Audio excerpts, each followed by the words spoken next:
today I'm a little bit late. My name is Naya Swami Padma. We're normally here at 12 o'clock, but we were having some wireless issues or Wi-Fi issues. That's the word I'm looking for. In any case, my apologies.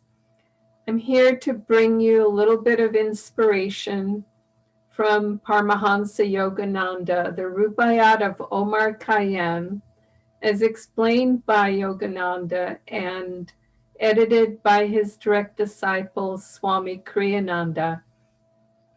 Today we're on quatrain 60. We're getting towards the end here of our Rubaiyat stanzas, but we're not at the end, so that's the good news. I think there's 75 of these.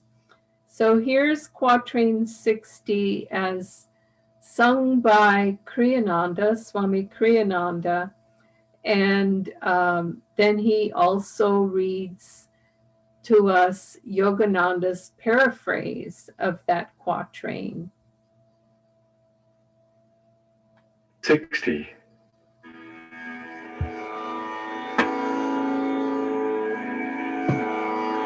And strange to tell, among the earthen lot, some could articulate while others not.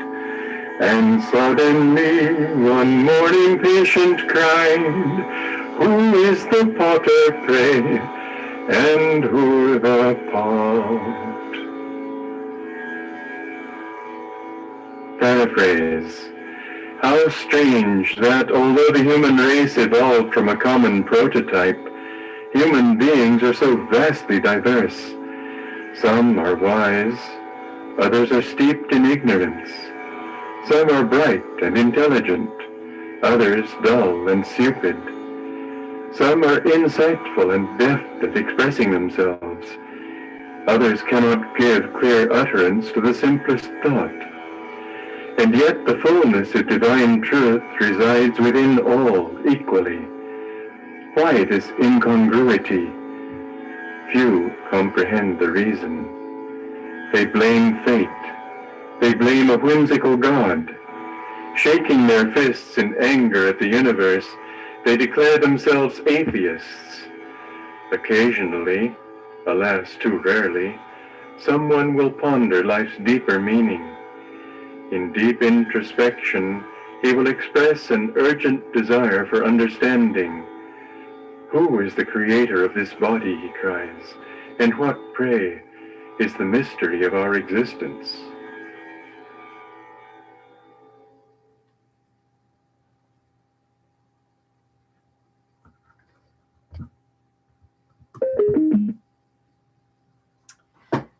Well, this is a very interesting stanza in the Rubaiyat.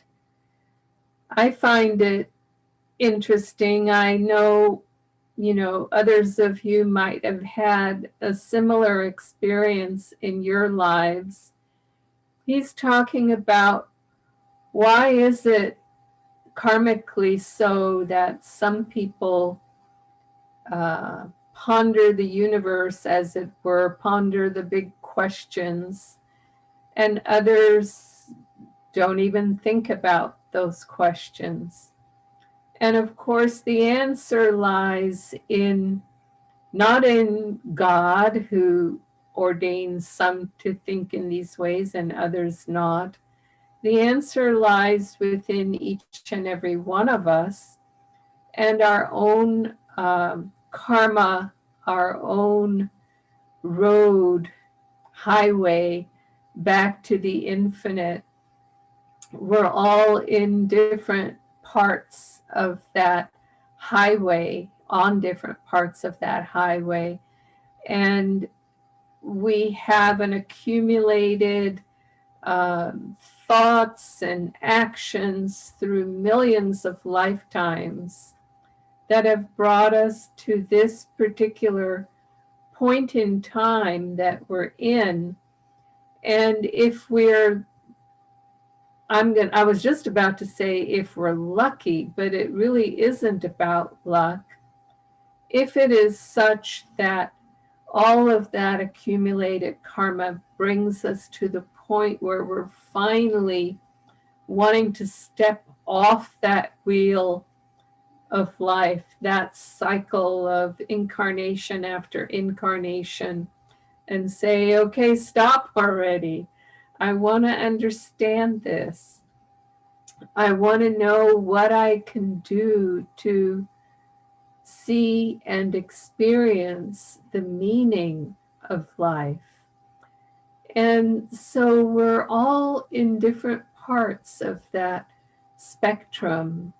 And I know for me, I've shared with some through the years. I remember being only about maybe 6 years old and being put to bed by my parents, and after they left the room and I was there by myself, sort of seeing as if I was taken off into space, looking back on Earth and seeing as if little ants crawling on the Earth, billions of them, but they were also little points of light.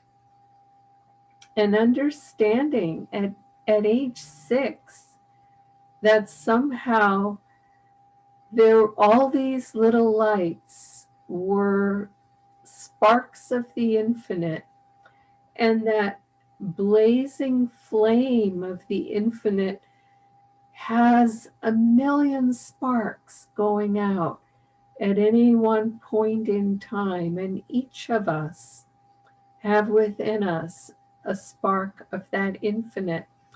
And the next morning when I shared with my mother that image that I had seen, she patted me on the head and she said, "Don't think about those things." She said, "Great, people throughout history have tried to think about those things and gone mad. Don't think about them."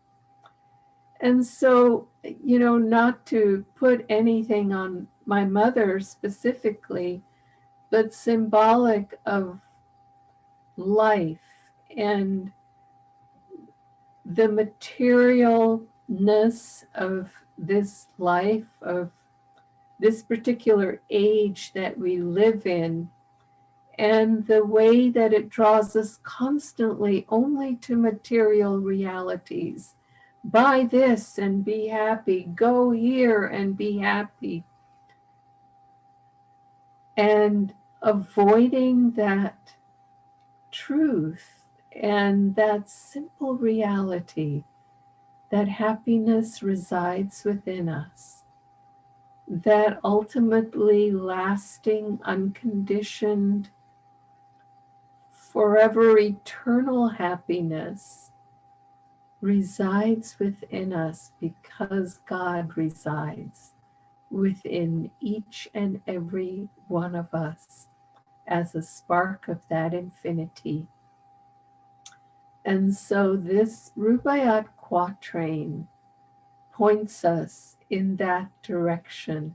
Don't be afraid to ask the big questions, and be delighted in the answers to those questions. The Rubaiyat of Omar Khayyam, as explained by Paramahansa Yogananda and edited by his direct disciple, Swami Kriyananda, will